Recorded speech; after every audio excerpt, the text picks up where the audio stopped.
రైతన్నలు పూర్తిగా విస్మరించి 2016 నుంచి 2023 వరకు కూడా ఏ రైతన్నకు సబ్సిడీ లేదు, ఏ రైతన్నకు వెన్నుదన్న లేదు. ఓట్లు వస్తేనే ఓట్ల కోసం రైతులను పట్టుకున్న పాపాన పోలే అప్పటి ముఖ్యమంత్రి. మరి ఈరోజు ఎలక్షన్లు అయిపోయినాయి, మీరందరూ ఆశ్రయించండి. ప్రజాప్రభుత్వం ద్వారా రైతులకు పెద్దపీట వేయాలి, సన్నకారు చిన్నకారు రైతులను ఆదుకోవాలి, వాళ్ళు వ్యవసాయం ఆధునీకరణ చేయాలి అని చెప్పి ఎస్టీ ఎస్సీలకైతే 40% అదేవిధంగా బీసీ మహిళలకైతే 50% సబ్సిడీ తోటి ఇలా పనిముట్లు అందిస్తున్నటువంటి మన ప్రభుత్వానికి ప్రత్యేకంగా ధన్యవాదాలు. నిజంగా అగ్రికల్చర్ అధికారులు కూడా చొరవ తీసుకొని ఇలా తెలంగాణ రాష్ట్ర వ్యాప్తంగా 103 కోట్లు శాంక్షన్ చేస్తే మన యాదాద్రి భువనగిరి జిల్లాకు 1,27,00,000 సబ్సిడీగా హైయెస్ట్ గా మనకు రావడం జరిగింది. అందులో మన ఆలేరు నియోజకవర్గానికే 50%. మరి మనకు 5-6 నియోజకవర్గాలున్నా మరి మన ఎంపీ గారు ఇక్కడ చెంత మనకు ఎక్కువ ఇస్తాడు కాబట్టి 1,27,00,000 వస్తే అందులో 56,00,000 సబ్సిడీ మన ఆలేరుకి వచ్చినాయి. అది సపోర్ట్ కూడా మన ఎంపీ గారికి.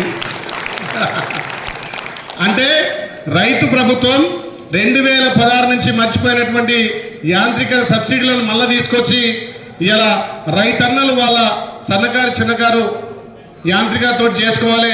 చిన్నది కాంచెల, స్ప్రేయర్ కాంచెల, టిల్లర్ కాంచెల, కల్టివేటర్, రోటివేటర్, ఇట్లా చెప్పుకుంటూ పోతే ఎన్నో రకాల సదుపాయాలు మన ప్రభుత్వం కల్పిస్తుంది. 50% సబ్సిడీ అంటే 1,00,000 ఉంటే 50,000 కట్టాలి, ఎస్టీఎస్సీ అయితే 40,000 కట్టాలి. మరి ధనిక రాష్ట్రంలో ఏ ఒక్క రైతును పట్టించుకున్న పాపాన పోలే. అందుకే రైతన్నలంతా కూడా ప్రజాప్రభుత్వం తెచ్చారు కాబట్టి రైతులకు పెద్దపీట వేయాలి. నిజంగా రైతు బాంధవుడు, రైతు కష్టాలు తెలిసిన వ్యక్తి మన రేవంత్ అన్న కాబట్టి రేవంత్ అన్న నేతృత్వంలో 2 లక్షల రుణమాఫీ ఏకకాలంలో వేసినాం. రైతులకు ఇన్పుట్ సబ్సిడీ ఇస్తున్నాం. రైతు పండించిన ధాన్యాన్ని మద్దతు ధరతో కొని కొనుగోలు చేసే 3 రోజులనే వాళ్ళ ఖాతాలో డబ్బులు వేస్తున్నాం. ఇలా వ్యవసాయంలో కూడా మహిళలకు పెద్దపీట వేసినాం. మహిళలకు కూడా 50% సబ్సిడీ తోటి ఇలా పనిముట్లు ఇస్తున్నాం. అంటే మన ప్రభుత్వం రైతన్నలకు ఎంత పెద్దపీట వేసిందో మీరు అర్థం చేసుకోవాలి.